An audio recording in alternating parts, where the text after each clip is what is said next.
വീട്ടിൽ നിർമ്മിക്കുന്ന നിത്യോപയോഗ സാധനങ്ങൾക്കും കരകൗശല വസ്തുക്കൾക്കും വിപണി കണ്ടെത്താൻ ഒരു കൂട്ടം സ്ത്രീകൾക്ക് വലിയ പിന്തുണയാണ് സൗദി റെയിൽവേ നൽകുന്നത്.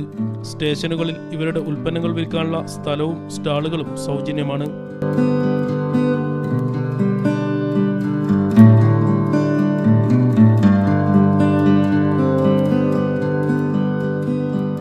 ഫെബ്രുവരിയിൽ തുടക്കം കുറിച്ച തെക്ക് വടക്ക് റെയിൽപാതയിലെ സ്റ്റേഷനുകളിലാണ് ഈ വാണിജ്യ സ്റ്റാളുകൾ പ്രവർത്തിക്കുന്നത്. ആഴ്മാൽ എന്ന സംഘടനയ്ക്ക് കീഴിൽ 27 വനിതകളാണ് റിയാദ് റെയിൽവേ സ്റ്റേഷനിൽ കച്ചവടം നടത്തുന്നത്.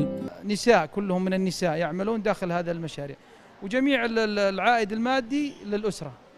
يعني احنا ما نهدف ما ناخذ منهم اي شيء، فقط ندربهم ونؤهلهم ونمكنهم يكونون أسر منتجة تعتمد على أنفسها.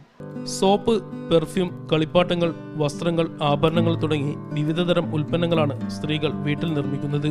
ഭക്ഷണം തയ്യാറാക്കി വിൽക്കുന്നവരും ഇക്കൂട്ടത്തിലുണ്ട്. സ്ത്രീകൾക്ക് സ്വന്തം മേഖലകൾ തിരഞ്ഞെടുക്കാനുള്ള അവസരമാണ് സർക്കാർ നൽകുന്നതെന്ന് ഇവർ പറയുന്നു.